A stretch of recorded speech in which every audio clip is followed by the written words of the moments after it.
नमस्कार, सत्यहिंदी.com में आपका स्वागत है। मैं हूं मुकेश कुमार। दोस्तों, दिल्ली के पोस्टर कांड ने एक बार फिर से ये जतला दिया है कि हम किस समय में रह रहे हैं, किस निज़ाम में रह रहे हैं।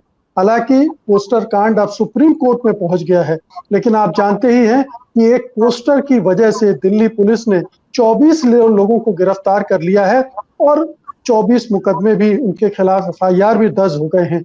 एक साधारण सा पोस्टर जिसमें केवल ये पूछा गया था कि मोदी जी, हमारे बच्चों की वैक्सीन विदेश क्यों भेज दिया। ये एक सवाल था, सीधा सा सवाल था। और भारतीय राजनीति में इस तरह के पोस्टर, इस तरह के इश्यूज पर हमेशा लगते रहे हैं। जो भी इस तरह के संकट के दौर होते हैं या चुनौती होते हैं या सवाल पूछते हैं, लेकिन इस सरकार ने जिस तरह से इस पर रिएक्ट किया है, जाहिर है कि वो हमें ये नहीं बताता है कि हम एक लोकतांत्रिक देश में रह रहे हैं, जहां अभिव्यक्ति की स्वतंत्रता है। हम अपने आप को निर्भय होकर एक्सप्रेस कर सकते हैं। और एक यही घटना नहीं है, घटनाओं का एक लंबा सिलसिला है जो बार बार हमें इशारा कर रहा है कि हिंदुस्तान में किस तरह की बंदिशें अभिव्यक्ति की स्वतंत्रता पर लग रही हैं, राजनीतिक जो गतिविधियां हैं उनको कैसे दबाया कुचला जा रहा है, मीडिया पर किस तरह के अंकुश लग रहे हैं। और ये चिंता खड़ी करती है। काफी समय से, पिछले 5-7 साल से लगातार कहा जा रहा है कि एक तरह का अघोषित आपातकाल चल रहा है, लेकिन अब ये पूरा ऐसा लगता है कि हमारे सामने खड़ा है। तो क्यों ना अब ये घोषणा ही हो जाए कि देश में आपातकाल है। मोदी जी कह दें कि आज से अब आपातकाल है और ये चीजें प्रतिबंधित हैं, ये चीजें नागरिकों को, मीडिया को, राजनीतिक दलों को नहीं करने हैं। यही सवाल है आज की हमारी इस चर्चा का। और इसमें हमारे साथ बहुत ही वरिष्ठ पत्रकार हिस्सा लेने के लिए जुड़ चुके हैं। हमारे साथ श्रवण गर्ग जी हैं, आप जानते ही हैं, जाने माने पत्रकार हैं, कई अखबारों के संपादक रह चुके हैं। अशोक वानखेड़े हैं, जो कि कई अखबारों से जुड़े हैं और लंबा अनुभव है पत्रकारिता में। विजय त्रिवेदी जी हैं, जो किताबें भी लिख चुके हैं और लंबा अनुभव टेलीविजन और प्रिंट दोनों का रखते हैं। हमारे साथ अभी कुछ ही समय में कुछ और मेहमान भी जुड़ेंगे, लेकिन हम चर्चा शुरू करते हैं। सबसे पहले अशोक वानखेड़े जी, मैं आपसे चाहता हूं कि इसकी शुरुआत हो। ये जो पोस्टर कांड है, इसने एक तरह के, हम देख रहे हैं ऐसी घटनाएं हो रही लगातार, लेकिन दिल्ली में दिल्ली पुलिस करे, दिल्ली पुलिस भी हम जानते हैं कि गृह मंत्रालय के मातहत है और बिना उसके निर्देश के कुछ नहीं हो रहा। एक पोस्टर ने सरकार को हिला दिया। क्या सरकार डर रही है या सरकार इस तरह की किसी चीजों को बर्दाश्त करने के लिए तैयार नहीं है, जो कि एक लोकतंत्र में एक सहिष्णुता होना चाहिए, मत भिन्नता की गुंजाइश होनी चाहिए, जनता को सवाल पूछने का हक है। देखिए, 2014 से जो आप कह रहे हैं कि इमरजेंसी, कह दे कि इमरजेंसी लग गई है, 2014 से तो अघोषित इमरजेंसी है ही। क्योंकि जिस हिसाब से मैसिव मैंडेट मिला है 2014 के बाद 2019 में जब वो मैंडेट बढ़ के आता है, तो एक ऐसा कॉन्फिडेंस उनको आ गया है कि संविधान एक परे, जो मैं कहूं वो संविधान, मैं कहूं वो कानून, और मैं जो कहूं वही सही। इस घोष वाक्य के साथ ये सरकार चल रही।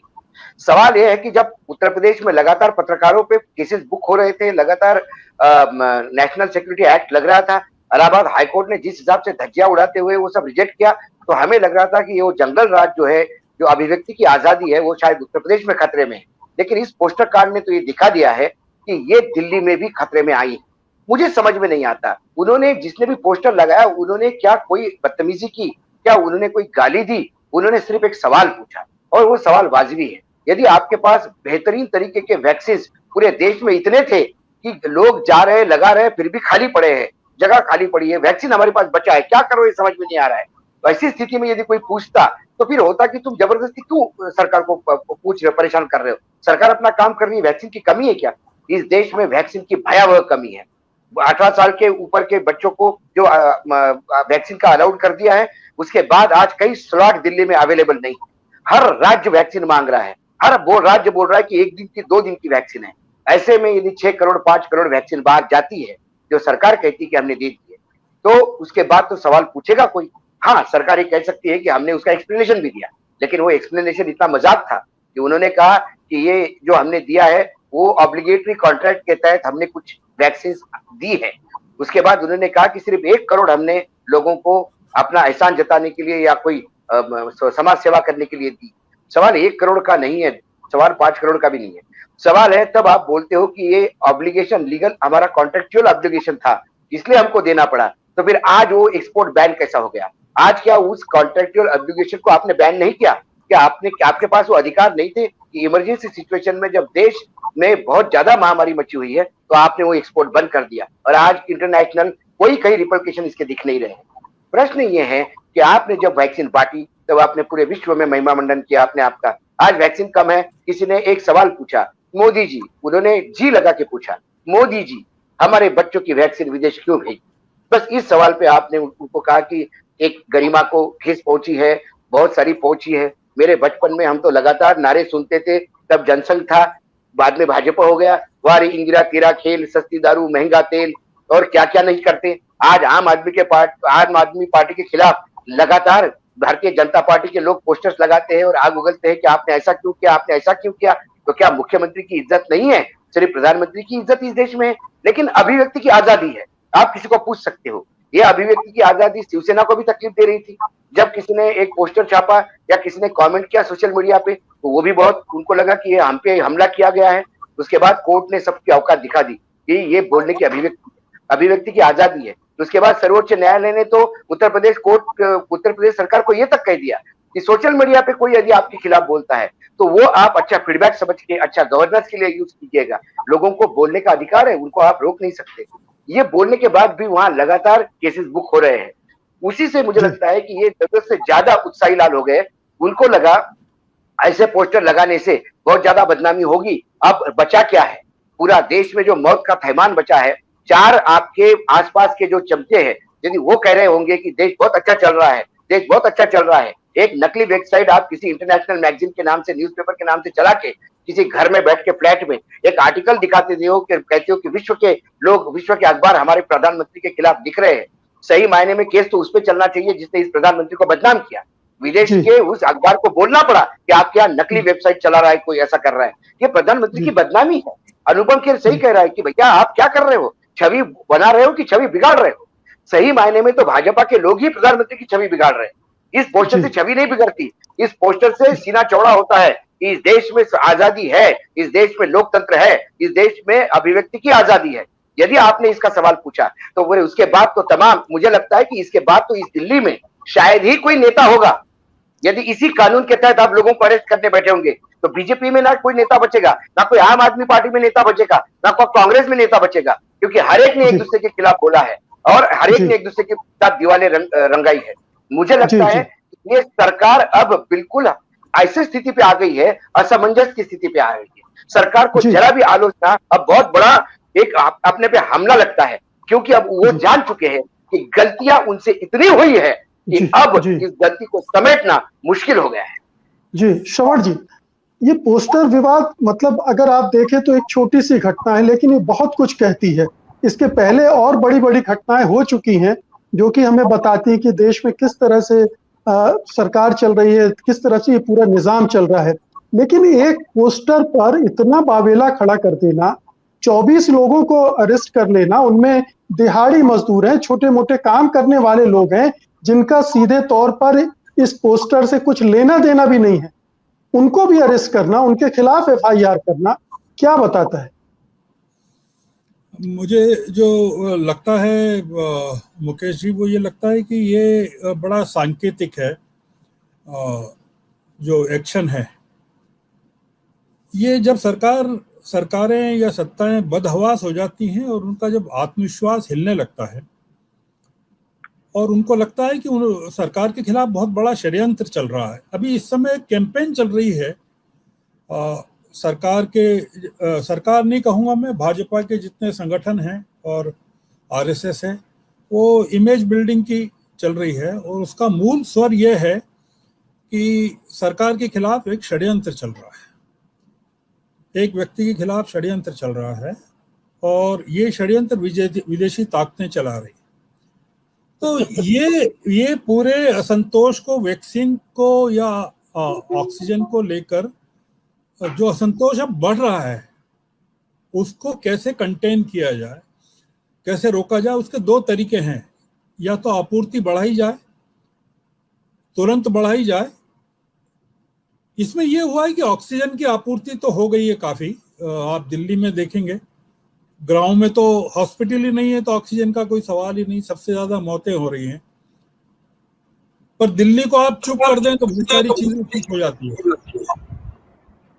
पर वैक्सीन का मामला इतना खराब हो गया है कि वो जो इनका वोट बैंक है, जो मिडिल क्लास का तबका है, जो इनकी ताकत है, जो जीडीपी में कंट्रीब्यूशन है जिसका, वो इस समय सबसे ज्यादा नाराज है। और जिस युवा वर्ग को इन्होंने कह दिया था कि आपको हम वैक्सीन लगाएंगे, उसको आप नहीं दे रहे हैं, और सबसे ज्यादा मौतें जो हो रही है अब उस वर्ग में हो रही है। उस डर को व्यापक होने से कैसे रोका जा सकता है? बिना आपातकाल की घोषणा किए हुए, बिना ये कहे हुए कि देश में इमरजेंसी है, तो ये सरकार के प्रति बढ़ते हुए असंतोष का प्रतीक है। और आज ये पोस्टर्स दिल्ली में लगे हैं, 24 हैं, 34 हैं, बढ़ के 24 करोड़ हो सकते हैं देश में। अगर सुप्रीम कोर्ट के पास ये मामला है और सुप्रीम कोर्ट ने जैसे तमाम अभिव्यक्ति की आजादी को लेकर फैसले दिए हैं, अगर इस मामले में कोई नजरिया स्पष्ट नहीं किया, सरकार अभी सुप्रीम कोर्ट वेकेशन पर है, आपको पता ही होगा कि 27 जून तक वेकेशन पर है, 10 मई से 27 जून तक वेकेशन पर है, समर वेकेशन पर है। और सप्ताह में केवल 2 दिन या 3 दिन, 2 दिन केवल 1 या 2 जज जो जमानत के केसेस हैं और तमाम इम्पोर्टेंट केसेस हैं वो लेते हैं। ऐसी स्थिति में सुप्रीम कोर्ट का नजरिया क्या होता है, ये बहुत इंपॉर्टेंट होने वाला है, क्योंकि अब इस पूरे मामले में पूरे देश की निगाह आजादी को लेकर सुप्रीम कोर्ट पर है। सरकार ने अपना फैसला सुना दिया है कि वो बर्दाश्त नहीं करेगी। अभी 24 लोगों के खिलाफ मुकदमे हुए हैं, 24 के खिलाफ, 24,000 के खिलाफ भी हो सकते हैं, क्योंकि कोई ऐसी चीज हो रही है जिसके बारे में हमको जानकारी नहीं है अभी। मैं इसको एक घटना नहीं मान रहा हूं कि एक पोस्टर को लेकर इतना विरोध है सरकार में। ये पोस्टर नहीं है, ये पोस्टर के पीछे जो छुपी चिंगारी है उसको कहते हैं ना, nipping in the bud, to nip in the bud. ये बढ़ना नहीं चाहिए, और ये अगर फैल गया देश भर में, तो ये बड़ा एक सरकार के लिए काफी असंतोष की बात हो सकती है जी। और ये जी, तो ये मैं इसको इनिशियली तो ये देख रहा हूं कि ये काफी बड़ी घटना है, ये पोस्टर की घटना नहीं है, पहली बार नहीं हुआ है पोस्टर लगाना और पोस्टरों के खिलाफ मुकदमे दायर करना। ये कुछ बड़ा इसमें मामला है। जी आलोक जी, जैसा श्रवण जी कह रहे हैं कि ये बहुत बड़ा मामला है, इसके पीछे सरकार की चिंताएं हैं कि असंतोष ना बढ़ जाए और वो इतना ना बढ़ जाए कि उसके लिए मुश्किल हो जाए। लेकिन इसका एक दूसरा और पहलू मैं कहूंगा कि जिस तरह से वो कंट्रोल कर रही है, डैमेज को कंट्रोल करना चाहती है, वो उसके लिए और भारी पड़ सकता है। पहली बात तो यह है कि बहुत सारे लोगों ने अपनी प्रोफाइल फोटो बदल के यही पोस्टर बना लिया है। राहुल गांधी, प्रियंका गांधी, बहुत सारे लोगों ने खुद ही कह दिया कि आइए अब हमको अरेस्ट कीजिए। तो ये जो आग है ये पूरे देश में फैल सकती है। ये पोस्टर आपको देश भर में देखने को मिल सकते हैं। हालांकि होना तो ये चाहिए था शायद कि अभी तक हो जाता ये, लेकिन हो सकता है कि आने वाले दिनों में जैसे जैसे ये बात ये फैल जाए तो ये उल्टा भी पड़ सकता है दांव। बिल्कुल पढ़ सकता है मुकेश जी, और मैं बहुत माफी चाहता हूं कि मेरे पास आज टाइम कम है, तो मैं थोड़े समय बाद निकल जाऊंगा टिप्पणी करके, इसीलिए मैं यहाँ पे वो भी आप जो पूछ रहे हैं उसका जवाब भी दे रहा हूँ, जो आप नहीं पूछ रहे हैं उसका भी वो बात भी मैं कह के निकल जाऊंगा। विनोद शर्मा जी बीच बीच में जुड़ रहे हैं और उसके बाद कट जा रहे हैं, वरना मैं थोड़ा सा बहुत समय बाद मुखातिब हो रहा हूँ, तो उनको भी नमस्ते करना चाहता था। गर्ग साहब जो कह रहे हैं ये मेरा ख्याल है, देखिए गर्ग साहब हमारे बीच सबसे वरिष्ठ हैं, और गर्ग साहब ने सन 77 का आंदोलन, जो इमरजेंसी के विरोध में आंदोलन चला था, उसको अंदर से देखा है। इसलिए ये बात अनेक लोग जिन्होंने इतिहास शायद मतलब मैं नहीं कहूंगा कि वो जानबूझ के नहीं कर रहे हैं, देखा नहीं है, अज्ञानी टाइप नहीं है, रेफरेंस पॉइंट्स में है नहीं, जिन लोगों को याद नहीं है कि ये पोस्टर लगाने पे गिरफ्तारियां पहले भी होती रही हैं। रात में पोस्टर लगाते हुए लोग पकड़े गए, ऐसी खबरें हम अक्सर पढ़ते थे। गर्ग साहब को शर्तिया याद होगा कि ये, और तब सरकारें करीब करीब इसी परिस्थिति में होती थी। ऐसा नहीं है कि पहली बार सरकार कटघरे में आई है। इस सरकार को दरअसल कटघरे में आने की आदत नहीं है। इन्होंने पिछले कुछ वर्षों में माहौल बना रखा है कि ये तो आसमान से उतरी हुई ताकत है, इन पर कोई सवाल नहीं उठा सकता है। इनके चारों तरफ इनके आभामंडल को लगातार प्रज्वलित रखने के लिए एक ट्रोल आर्मी काम करती है, जो इन पर सवाल उठाने वाले किसी भी आदमी के खिलाफ सवाल उठाना शुरू कर देती है। तो ये क्योंकि माहौल नहीं देखा है, और इस वजह से इनको ये बहुत नागवार गुजर रहा है कि कोई पोस्टर लगा दे। पोस्टर लगाने पर जो एक्शन है वो मैं आपको बता दूं मुकेश जी कि वो टेक्निकली अगर कोर्ट में जाएंगे तो शायद जो पोस्टर लगाता हुआ आदमी पकड़ा गया है वो उसकी गिरफ्तारी को कोर्ट जायज ठहरा देगा।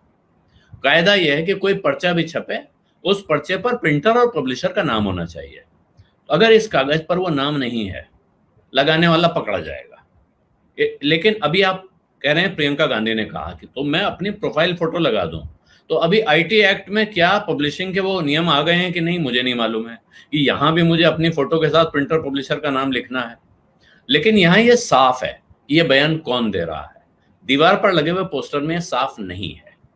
मगर इससे ज्यादा बड़ी बात वो है जो गर्ग साहब ने कही, जब सरकार घबराई हुई, बदहवास, सवालों से डर रही होती है तो वो इस तरह की हरकतें करती है।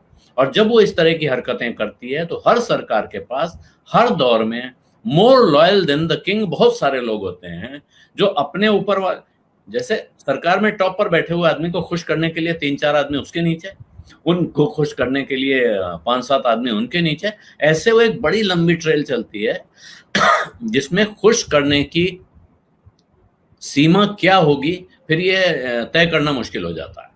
तो कौन जाके किस चीज से किस तरह से खुश करने की कोशिश करेगा ये कहना बहुत मुश्किल है।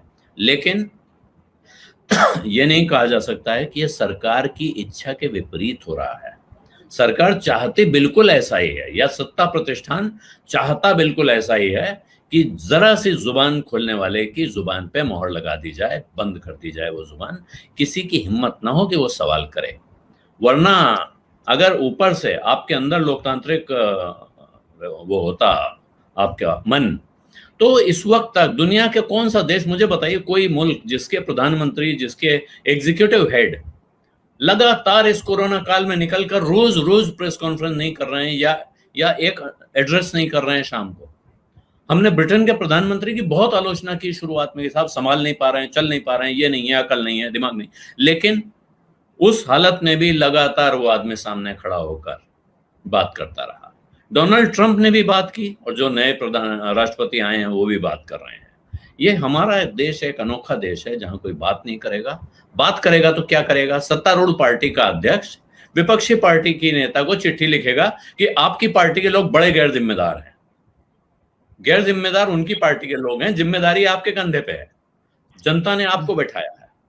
लेकिन इसके साथ अब मैं एक सवाल आपसे मुकेश जी कह रहा हूं, और वो आपने जो लिखा है, प्रधानमंत्री नरेंद्र मोदी आपातकाल की औपचारिक घोषणा क्यों नहीं कर देते।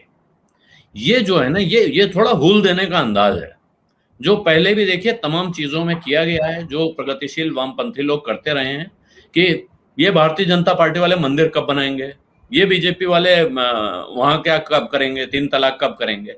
भाई जो चीज अपने को नहीं करवानी है उसकी तरफ इशारा ज्यादा नहीं करना चाहिए कि हाँ आप धीरे धीरे हुसकाते रहें, किसी दिन वो हुसक के कर ही दें, तब उस दिन आप क्या करेंगे।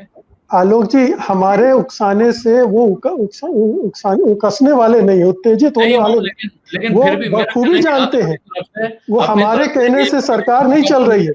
हमें ये खुशफहमी नहीं है टिटहरी की तरह कि हमने सरकार संभाल रखी है या सरकार हमारे कहने से बदल।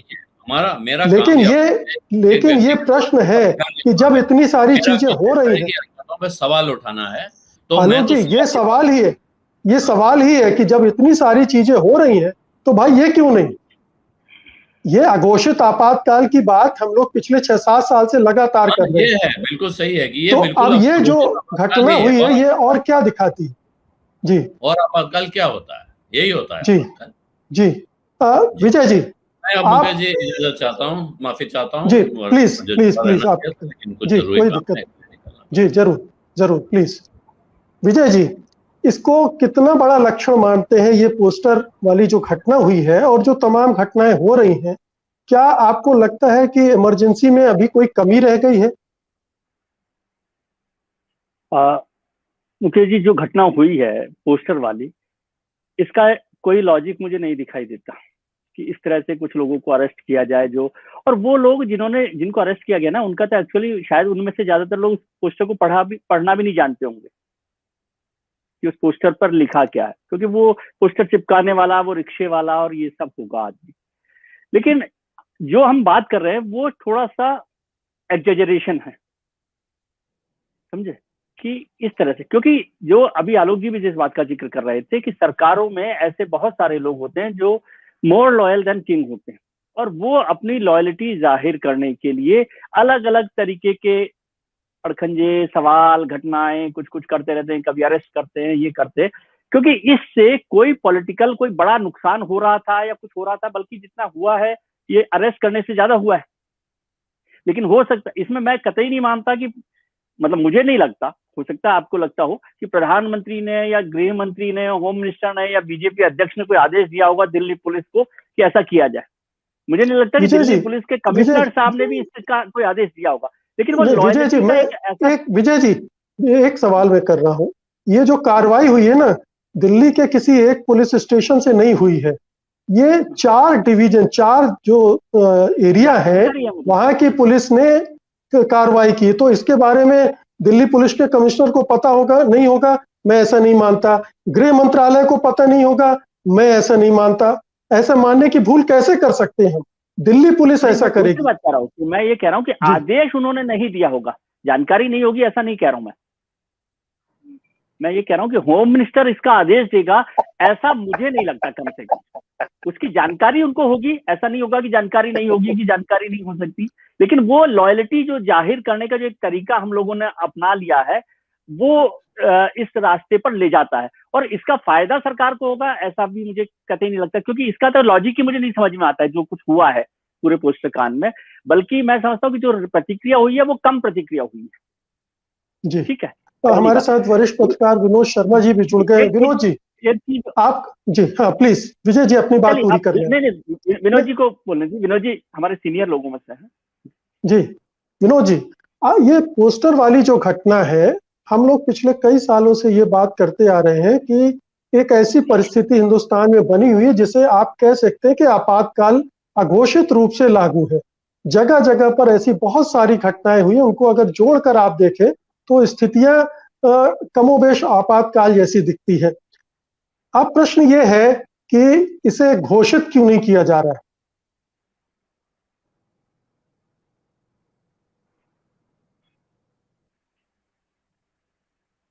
आपको आवाज नहीं मिल रही विनोद जी? हाँ नहीं, हाँ तो आपने सवाल, मैं आपका सवाल का लुभ समझ गया हूँ कि भाई जी, जो दिल्ली शहर में हो रहा है और आपने उसकी तुलना आपातकाल से की, अघोषित आपातकाल की तरह स्थिति है आज के दिन। देखिए बात यह है कि जब सत्ता सच से बहुत डरती है, और कुछ लोग ऐसे हमारे नेतागण हैं जिन्होंने आज तक प्रश्न झेले नहीं है, उन्होंने कभी कोई प्रश्न लिए नहीं है, सवाल कोई उनसे पूछता नहीं है, उनके मंत्रिमंडल में कोई सवाल नहीं पूछता, उनके बड़ी परिवार में कोई सवाल नहीं पूछता, जैसे कि प्रत्यक्ष है जो भगवत जी का बयान है उससे कि उनके बड़े परिवार में भी कोई उनसे सवाल नहीं पूछता।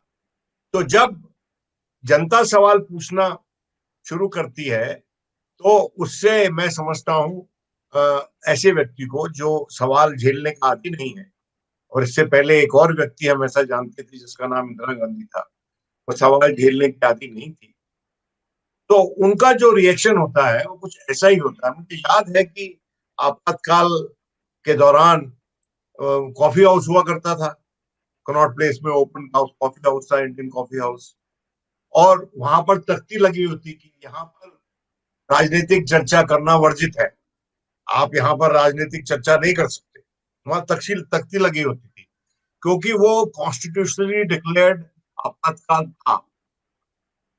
आज के दिन जो दिल्ली पुलिस कर रही है, मैं नहीं समझता हूं कि किसी भी कमिश्नर ऑफ पुलिस के पास इतना मादा होगा, इतनी हिम्मत होगी कि वो इस मुद्दे पर इतने बड़े स्तर पर अरेस्ट करने की कोशिश करे या कर ले, जब तक उसको केंद्र से ये इंडिकेशन नहीं है कि आप इस काम को कीजिए। अब ये इंडिकेशन कौन दे सकता है?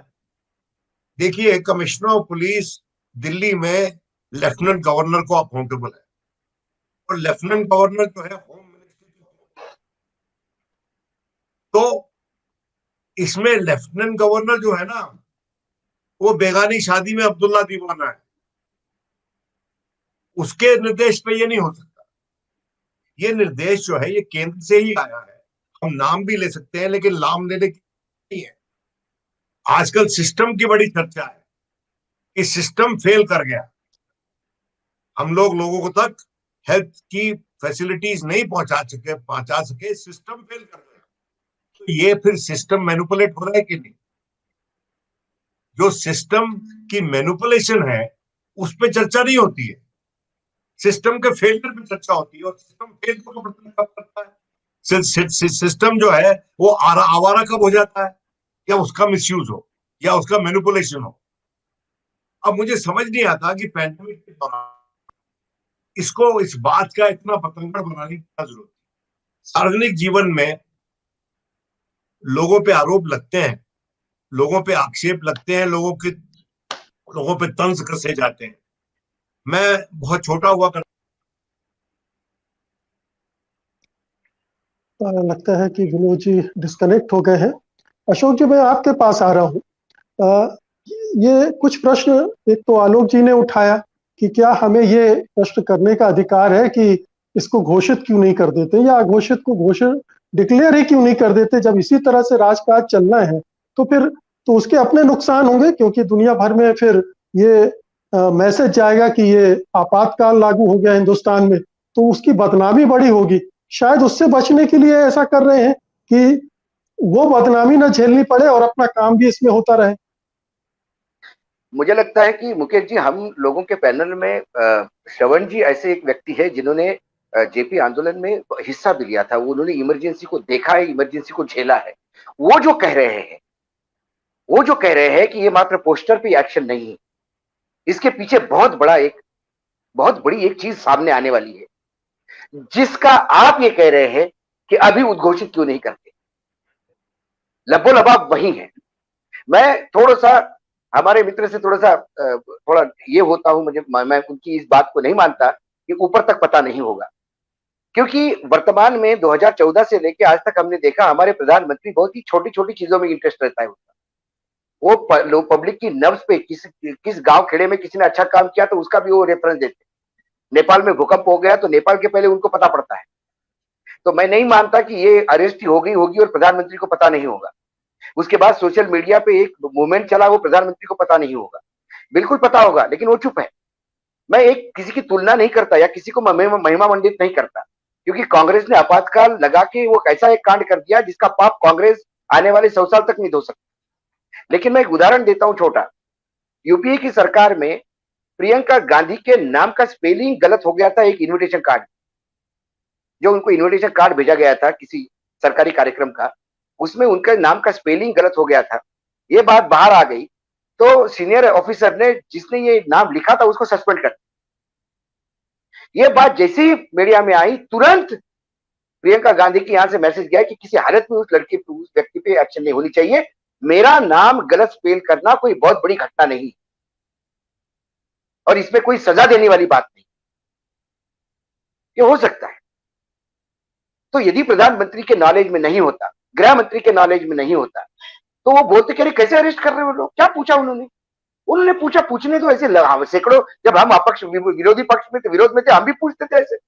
इससे ज्यादा घिनौने सवाल पूछते थे, 50 करोड़ की गर्लफ्रेंड का सवाल पूछते थे। तब तो आपने महिला की मर्यादा भी नहीं रखी। किसी के इलाज का, हमारे यहाँ तो हिंदू संस्कृति में तो कोई यदि बीमार हो तो उसके प्रति अच्छी भावना रखते हैं। आपने तो किसी के इलाज का खर्चा भी उठाया था। तो ये बात तो उससे भी ज्यादा थी, लेकिन तब तो कोई किसी ने अरेस्ट नहीं किया, किसी ने किसी का रिएक्शन नहीं किया।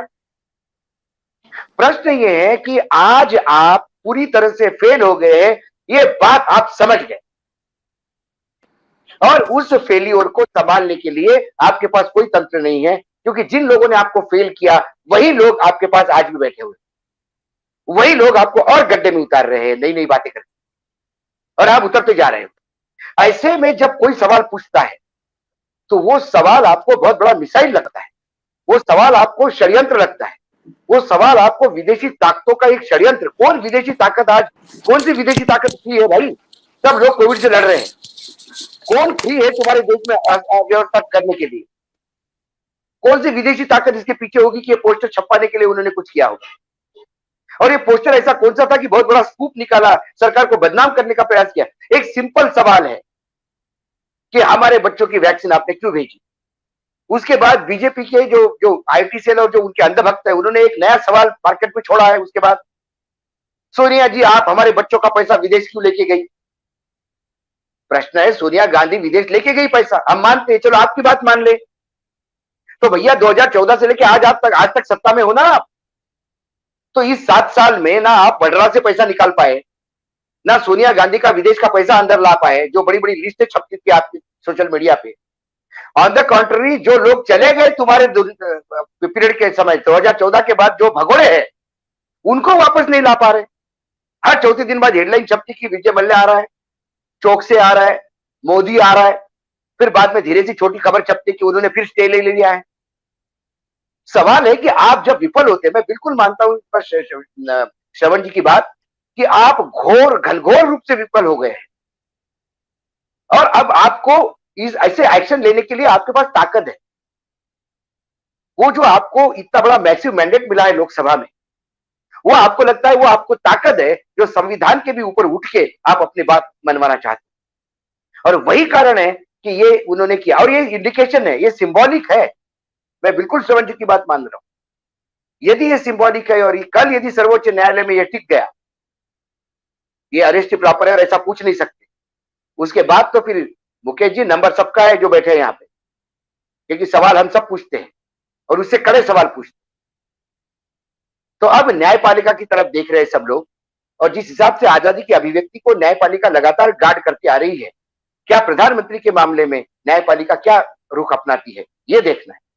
क्योंकि कोई इंट्रोगेटिव नहीं थी, कोई गाली गलौच नहीं था, जी लिखा हुआ है। मैंने कहा ना, नरेंद्र मोदी जी, जी लिखा हुआ है, प्रधानमंत्री जी कहते हैं। एक मासूम सा सवाल है कि हमारे बच्चों की वैक्सीन क्यों आपने विदेश में, और इस सवाल को यदि कल जस्टिफाई ठहराया जाता है, और यदि इसको ऐसा इंटरप्रेट किया जाता है कि ये प्रधानमंत्री की गरिमा को ठेस पहुंचाती है या देश के खिलाफ विद्रोह भड़काते हैं, तो फिर इसके बाद इस देश में राइट टू एक्सप्रेशन जो है, हमारा आजादी जो है अभिव्यक्ति की, वो समाप्ति की ओर है। ऐसे कई अधिकार हमारे समाप्ति की ओर होंगे, और 2014-24 तक ऐसा ही चलता रहा तो सारे अधिकार जितने दिए हुए हैं कॉन्स्टिट्यूशन में, वो खत्म हो सकते हैं, सिर्फ ड्यूटीज रह जाएगी, नया कॉन्स्टिट्यूशन हो जाएगा। जी, तो श्रवण जी, आपने जो शुरू में कहा, अगर आप ही की बात को ले, तो क्या ये 2024 की तैयारी है? 2024 के रास्ते पर हैं हम, अघोषित रूप से ही सही। आप अपने को अनम्यूट कर लीजिए श्रवण जी। जी जी, आप फिर अनम्यूट कीजिए, म्यूट हो गया फिर से। अब आ रही है आवाज? जी हाँ। पहले तो आलोक जी ने जो बात कही थी, मैं उसका जवाब देना चाहता हूं कि 2074 में जब आंदोलन चला इंदिरा गांधी के खिलाफ, 1974, जी 1974 में और 75 में, तो हम लोग जब थे बिहार में, जेपी के साथ काम करते थे, पूरे आंदोलन की कमान ही आरएसएस और बीजेपी के पास थी। तो वो जो कह रहे हैं कि इन लोगों ने वो माहौल नहीं देखा है, तो मैं उससे सहमत नहीं हूँ। मेरा ऐसा मानना है कि पूरा जो आपातकाल के खिलाफ जो आंदोलन चला, उसमें जो मुख्य भूमिका थी वो संघ की, बीजेपी की, और मोटे तौर पर, और समाजवादियों की, मार्क्सवादियों की, और सर्वोदय के लोगों की, गांधीवादियों की एक बड़ा समूह था, पर उसमें लीडिंग फोर्स जो था वो संघ का और बीजेपी, उस समय जनसंघ का था। आप पाएंगे उस समय की जो लिस्ट उठा के देखें तो कितने लोग जेलों में गए, तो यही लोग गए थे जेलों में। हो ये गया है कि ये लोग सत्ता में आने के बाद बदल गए हैं। ये जिसको कहते हैं ना, सत्ता ने पूरा परिवर्तन कर दिया है। और ये एक आश्चर्य की बात यह है कि जो लोग इस समय सत्ता में हैं मोदी जी के मंत्रिमंडल में, ये उस समय बिहार मूवमेंट में भी थे। रविशंकर प्रसाद मान लीजिए, या सुशील मोदी मान लीजिए, या बहुत सारे लोग हैं जो मैं एकदम याद नहीं आ रहा नाम, जो कि उस समय नीतीश कुमार को भी कहते हैं कि वो थे, पर उस समय मुझे याद नहीं है कि वो थे वहां। पर बहुत सारे लोग वहां थे और ये सब लोग आज चुप हैं, और ये ही लोग जिस तरह की व्यवस्था आज चल रही है उसका समर्थन कर रहे हैं। तो ये एक पूरा चरित्र परिवर्तन है। और जो आपका मूल सवाल है उसका जवाब ये है कि दो सवाल हैं आपके। एक तो मेरा ये मानना है कि अब कोई घोषित आपातकाल कभी होने नहीं वाला है भारत में, कभी भी नहीं होगा घोषणा करके कि आपातकाल लागू कर दिया गया है। और दूसरा ये कि आप जो कह रहे हैं कि 2024 की तैयारी है, मेरा ऐसा मानना है कि हमको 2024 की बात अभी सोचना बंद कर देना चाहिए। पहले ये सोचना चाहिए कि अगले साल उत्तर प्रदेश विधानसभा के चुनाव होंगे कि नहीं होंगे। क्योंकि अभी बाय इलेक्शन सारे पार्लियामेंट के और असेंबलीज के स्थगित किए गए हैं, और पंचायत के जो चुनाव हैं उत्तर प्रदेश के वो काफी निराशाजनक हैं भारतीय जनता पार्टी के लिए। बंगाल का सदमा काफी बड़ा है। तो हमको अभी इलेक्शन के बारे में थोड़ा सा बहुत ज्यादा आशान्वित नहीं होना चाहिए कि क्या स्थिति बनने वाली है आगे चल के देश में। ये पूरा मामला ये है कि जो इस्टेब्लिश करना चाहते हैं वो ये करना चाहते हैं पोस्टर के जरिए कि ये असंतोष नहीं है, षड्यंत्र है। जब आप जनता के असंतोष को षड्यंत्र में कन्वर्ट करना चाहते हैं तो फिर ये स्थिति होती है। अब इसका जो एक कंक्लूजन है लॉजिकल, मतलब विनोद जी भी कह सकते हैं कि प्रधानमंत्री ने के आने के बाद कोई प्रेस कॉन्फ्रेंस नहीं ली। करण थापर जब पूछ रहे थे तो बीच में से उठ के चले गए थे। सवाल लोगों को पूछने दें, ऐसी इस सरकार को आदत नहीं है या प्रधानमंत्री को आदत नहीं है। प्रेस कॉन्फ्रेंस नहीं लेते हैं, बात नहीं करते हैं, सवाल नहीं देते हैं। तो ऐसे में अगर आप सवाल पूछ रहे हैं कि हमारी वैक्सीन को आपने विदेश क्यों भेज दिया, तो ये बहुत बड़ा सवाल है और इस सवाल का जवाब मिलना मुश्किल है। अब एक इसका जो आखिरी उत्तर हो सकता है वो ये हो सकता है कि आप कितने लोगों के खिलाफ मुकदमे कायम करेंगे। 24 हैं, कल से अगर 2400 हो जाएं, 24,000 हो जाएं, 24 करोड़ हो जाएं, तो क्या ये इस समय जो डर पैदा किया जा रहा है वो डर लोगों में कायम रहेगा? ये एक टेस्ट केस है। वो टेस्ट केस इस माने में है कि अगर 24 लोग के खिलाफ कार्रवाई पूरी दिल्ली को डराने के लिए अगर काफी है तो इसको सफल माना जाएगा। पर अगर ऐसे हजारों की संख्या में पोस्टर और आ जाते हैं सड़कों पे और देश भर में आने लगते हैं और मल्टीप्लिकेशन होता है उसका, तो वो एक बड़ी घटना हो जाएगी। तो ये एक लिटमस टेस्ट है ये जो किया गया है दिल्ली में। और ये प्रियंका गांधी को गिरफ्तार करके, वो गलती जो इंदिरा गांधी को गिरफ्तार करके जनता पार्टी की हुकूमत में हुई थी, वो तो होगी नहीं इस बार कि प्रियंका या राहुल को करें गिरफ्तार। पर जिस तरह से कार्रवाइयां हो रही हैं अभी, जैसे यूथ कांग्रेस के प्रमुख के खिलाफ जो कार्रवाई हुई, या बंगाल में किसी और संदर्भों में ही मान लें कि जो स्टिंग ऑपरेशन को लेकर आज जो 2 मंत्रियों को गिरफ्तार किया गया सीबीआई के द्वारा, इनको टोटलिटी में आप देखिए कि इस समय क्या चल रहा है।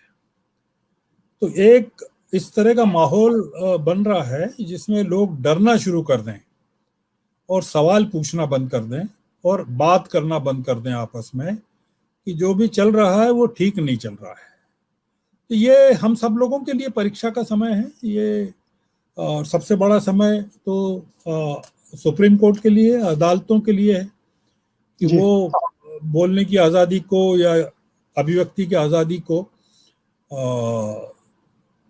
अगर जैसा कहा जा रहा है कि कानूनी रूप से तो आप पोस्टर नहीं लगा सकते, उसमें प्रिंट लाइन नहीं है तो, या प्रिंटर के खिलाफ भी कार्रवाई हो सकती है उस स्थिति में। तो क्या ऑब्जेक्शनेबल है? क्या सवाल ये है कि पोस्टर क्या ऑब्जेक्शनेबल है?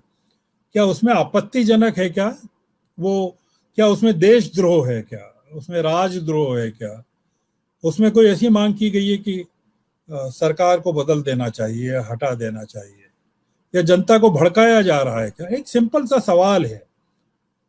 वो सवाल अगर पूछने पर भी अगर सरकार को आपत्ति है तो हम इसमें मान सकते हैं कि कोई बड़े हमको किन्हीं बड़े खतरों के लिए और बड़ी कार्रवाइयों के लिए अपना मन बना के तैयार रखना चाहिए जी। ये बहुत छोटी चीज नहीं है, इसको मैं मानता हूँ जी। विजय जी, जो श्रवण जी ने जो आशंकाएं प्रकट की है, इस घटना से जो मैसेज निकल रहा है, वो लिटमस टेस्ट की भी बात कर रहे हैं। हम लोगों की भी परीक्षा है और शायद शासक वर्ग की भी परीक्षा है, मोदी सरकार की भी परीक्षा है कि वो कितना आगे जा सकती है। क्या लगता है आपको, क्या ये जो हम सिलसिला देख रहे हैं वो कहीं थमता हुआ दिख रहा है आपको?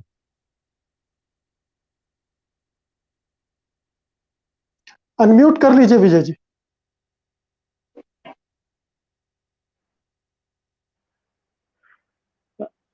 मैं इस बात से सहमत हूँ श्रवण जी की कि वो बहुत अनुभवी लोगों में से हैं कि इस देश में अब किसी की हिम्मत नहीं हो सकती कि जो घोषित तौर पर आपातकाल लगा सके। ये देश अब 1975 का देश नहीं है, ठीक है, पहली बात। दूसरी बात है कि इस सरकार में, इस संगठन में, भारतीय जनता पार्टी में, राष्ट्रीय स्वयंसेवक संघ में ज्यादातर लोग वो हैं जिन्होंने इमरजेंसी की लड़ाई को लड़ा, जैसा श्रवण जी ने भी जिक्र किया। काफी लोग हैं, बल्कि वो जो लोग जेल में गए वो भी, उसमें ज्यादातर लोगों की तादाद उनकी थी। दूसरा, जिन लोगों ने अंडरग्राउंड होकर काम किया वो भी। तो उसके दो मतलब होते हैं, एक तो उस अनुभव से सीखते भी हैं, दूसरा उस अनुभव का फायदा दूसरे तरीके से भी उठाया जा सकता है कि क्या किया जा सकता है। तीसरी बात, ये सुप्रीम कोर्ट के लिए सवाल हो तो भी मैं चिंता नहीं करता, क्योंकि 1975 से 77 तक हमने सुप्रीम कोर्ट का हाल देखा था, उसके बाद भी जनता खड़ी हो गई थी। ये मीडिया भी यदि हम जैसे लोग या जो भी लोग हैं वो कमजोर भी हो जाएं, तब भी मैं नहीं चिंता करता इस देश की, क्योंकि वो उस समय भी मीडिया हमने देखा था कि क्या हुआ था। बहुत कम लोग थे जो खड़े हुए थे, लेकिन जनता खड़ी हो जाती है, जनता करती है।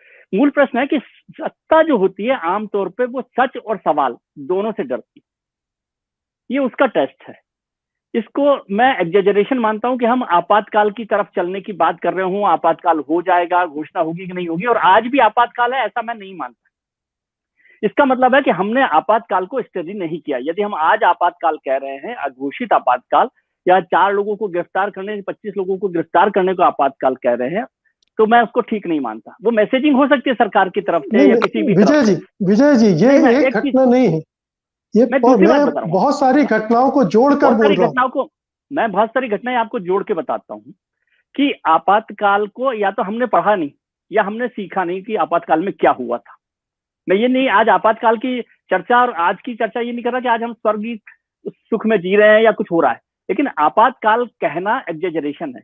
यदि आज आपातकाल होता तो अभी जो देश की 2 बड़ी मैगजीन्स ने जो कवर छापे, कोलकाता के एक बड़ा अखबार लगातार जो कर रहा है, इवन गुजरात का एक बड़ा अखबार जिस तरह से रोजाना कर रहा है, हम सब लोग जो चर्चा कर रहे हैं वो सब नहीं होता। ये सब आपातकाल में नहीं हुआ था।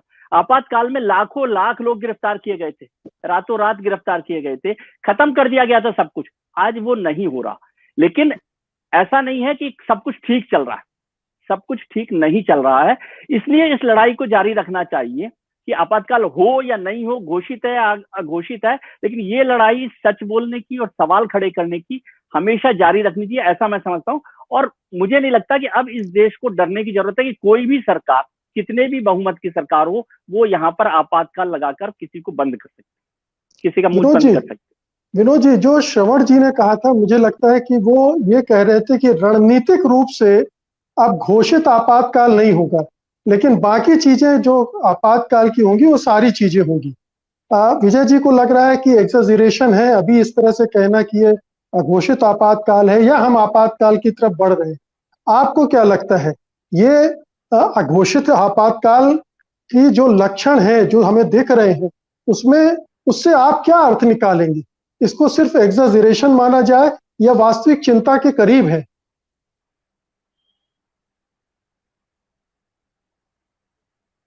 अनम्यूट कर लीजिए।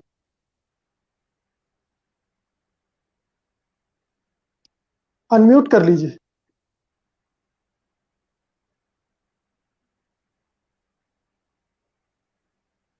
अनम्यूट कर लीजिए आप जी।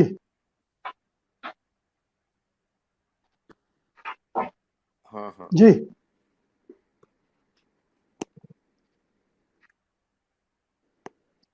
हाँ, हेलो। हाँ, जी बोलिए। तो मैं ये कह रहा था कि एक बार मैं एक मिसाल दे रहा हूं आपको कि मैं जी एक बार इंटरव्यू कर रहा था आसिफ जरदारी। मैंने कहा कि यार ये परवेज मुशर्रफ तो बिनाइन डिक्टेटर है। तो उसके जब बिनाइन डिक्टेटर मैंने बोला उसको, परवेज मुशर्रफ को, तो मुझे कहता है आसिफ जरदारी की विनोद जी आप हमारी आज के दिन हमारी व्यथा समझ रहे हैं क्या? जब जियाउल हक होता था तो हम जब रोते थे तो सारी दुनिया सुनती थी। आज के दिन हम रोते हैं तो कोई सुनता नहीं है हमें। आप समझ रहे हैं ना मेरी बात को? कि जी आदमी ने अपना, परवेज मुशर्रफ ने कि फैमिली के साथ फोटो खिंचवाता था और इंटरनेशनल अखबार में छपाता था, और जो वहां का विपक्ष था उस जमाने का, उस पे वो जितने भी वो क्या कहते हैं एक्सट्रीम से स्टेप ले सकता था लेता था, लेकिन उन पे तवज्जो नहीं ज्यादा दी जाती थी। आज के दिन वही स्थिति है यहां पर। मेरे दोस्त कह रहे थे अभी कि भाई आपातकाल नहीं है, इसको अघोषित आपातकाल नहीं कहना चाहिए कि और आपातकाल कभी दोबारा लगेगा नहीं हिंदुस्तान में। देखिए, सरकारों के वजह पास जब बहुमत होता है तो फिर बहुत से फैसले वो करवा लेती हैं, कोर्ट से भी करवा लेती हैं, इलेक्शन कमीशन से भी करवा लेती हैं, पार्लियामेंट से भी करवा लेती हैं। आज के दिन आप वर्चुअली भी नहीं मिल पा रहा है लोग, और आप लोग वर्चुअली मिल रहे हैं, प्रधानमंत्री आते हैं, कोर्ट्स वर्चुअली प्रोसीडिंग्स करते हैं, लेकिन पुलिस इन पर्सन एक्शन कर रही है, लोग के घर जाके उन पकड़ रही है, जैसा कि देश पे बहुत बड़ा संकट ला के रख दिया उन लोगों ने। क्या इस त्रासदी, ये त्रासदी और ये जो कंट्रास्ट हमारी समझ में नहीं आ रहा क्या? ना कुछ कहे बिना बदनाम। तो मैं ही समझता हूं कि आज के दिन जो हो रहा है वो ज्यादा खतरनाक है और उसका ज्यादा दूरगामी परिणाम लोकतंत्र पे। अगर इस ट्रेंड को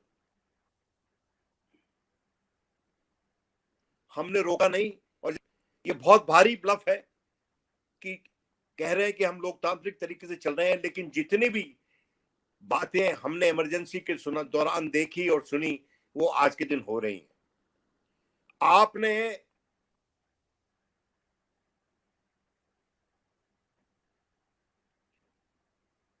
बहुत बड़ा वहां पर वायलेंस हुआ, बाद में पता चलता है कि बहुत सी चीजें जो वीडियोस आप शेयर कर रहे हैं वो ठीक नहीं है, वायलेंस हुआ है, लेकिन उसकी जो एग्जैजरेशन करके आप जो कहानी बता, आपके पार्टी के देश चले जाते हैं, उसके बाद नेशनल कमीशन ऑफ वुमेन चला जाता है, नेशनल ह्यूमन चला जाता है, गवर्नर साहब घूम के आ जाते हैं, और अब वहां पर पधार जाती है सीबीआई के केस में 3 मंत्रियों को वो गिरफ्तार करती है। और 2 बीजेपी नहीं लगाती है, तो ये क्या आपातकाल है कि नहीं है? ये कैसे ये क्या एक नॉर्मल डेमोक्रेटिक तंत्र में ऐसा होता है क्या?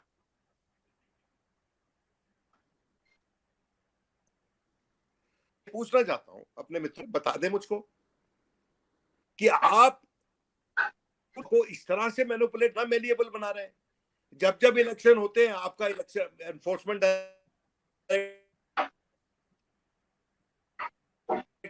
हो जाता है, सीबीआई सक्रिय, एनआईए सक्रिय हो जाता है। इतना broad views of institutions of state सिर्फ इमरजेंसी के दौरान हुआ था। ये जो इंस्टीट्यूशन है, इतने अब्यूज इमरजेंसी के दौरान ही हुए थे। सीबीआई की अब्यूज इमरजेंसी के दौरान इंदिरा गांधी ने शुरू की थी, और उसके बाद जनता पार्टी के बाद जब सरकार चली गई, उसके बाद मुझे याद है कि वहां पर एक प्राइज डिस्ट्रीब्यूशन सेरेमनी थी सीबीआई में, और उसमें कुछ ऐसे लोगों को अलंकृत कर दिया गया जिन लोगों ने इंदिरा गांधी को अरेस्ट किया था या उन पे केसेस लगाए थे। तो उस समय के तत्कालीन सीबीआई चीफ को हटा दिया गया था। अब तो खैर हटाने की बात ही नहीं है, क्योंकि ऐसे लोगों को लगाया जाता है जो लोग फ्रेंडली होते हैं और बात सुनते हैं सरकार की। मैं आरोप आना चाहता किसी इंस्टीट्यूशन पे या सीबीआई, लेकिन हम लोग एक ट्रेंड और सिस्टम पे आरोप। विनोद जी, आपकी आवाज बार बार ब्रेक हो रही है। आपका जी आपका कनेक्शन बहुत अनस्टेबल है, हम सुन नहीं पा रहे हैं ठीक से। लेकिन कारण नहीं मिल रहा है विनोद जी,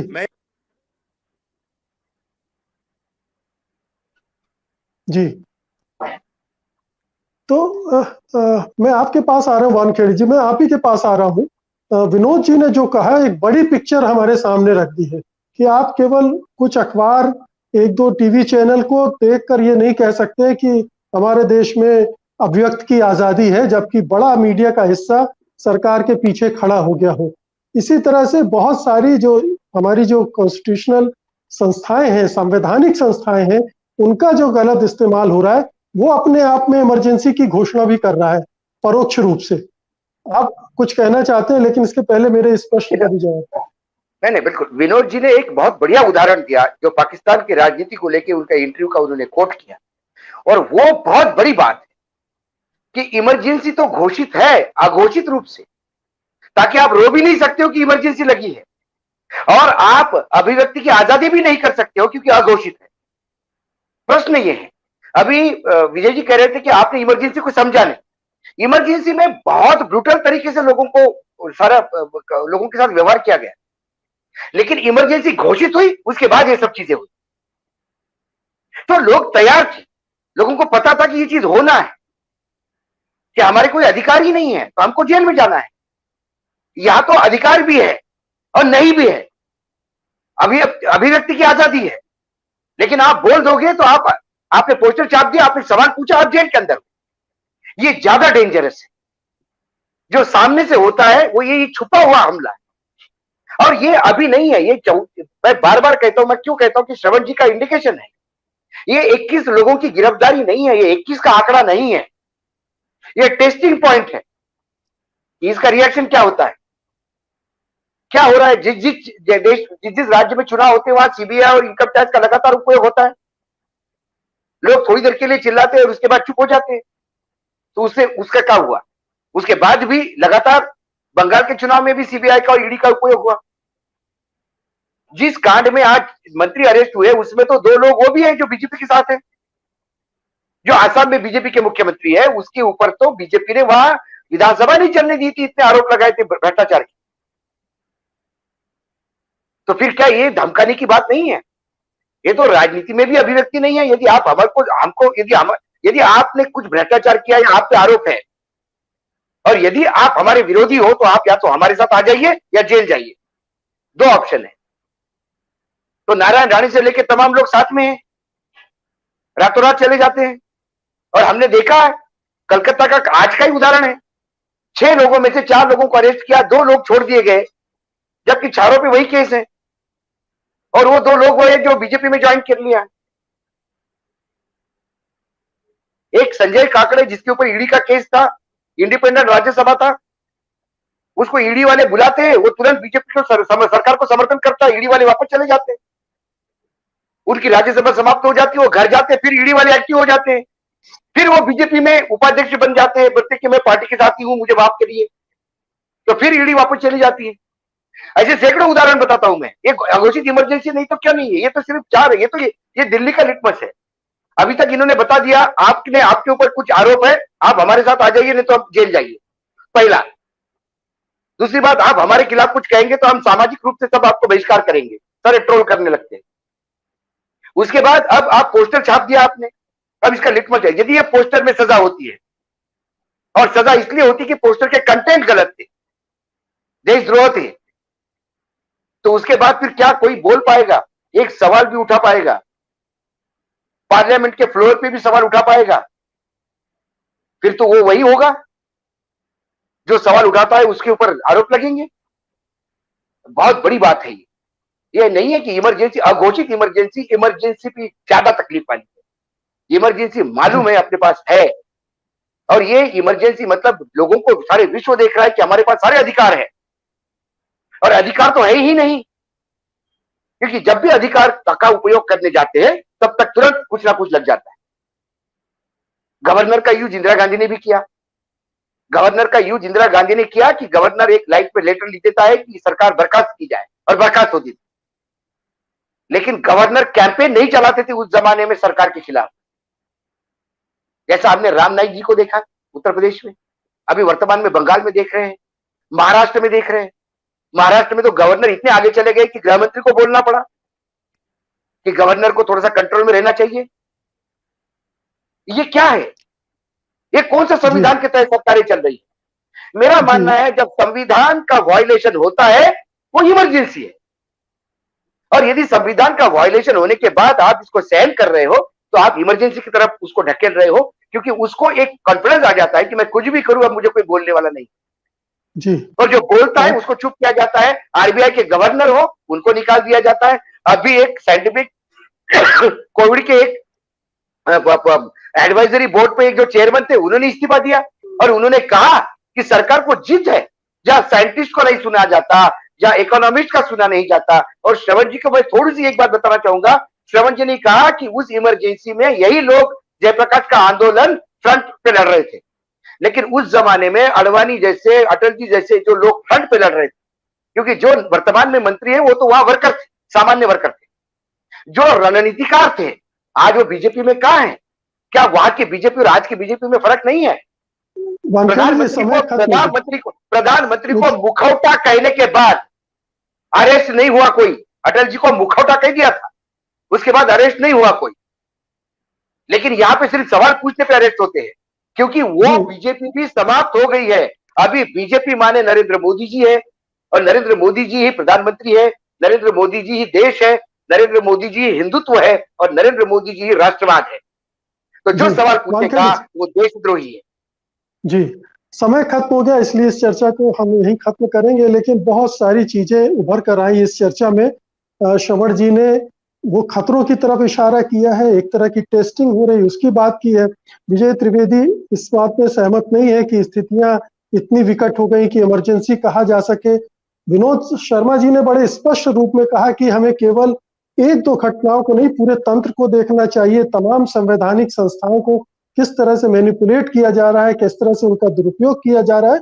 और सबसे बड़ी बात जो अशोक वानखेड़े ने अंत में कही कि सवाल पूछना बर्दाश्त नहीं है इस सत्ता को, और जब ये नौबत आ जाए तो आप मान लीजिए कि आप इमरजेंसी की दहलीज पर खड़े हैं।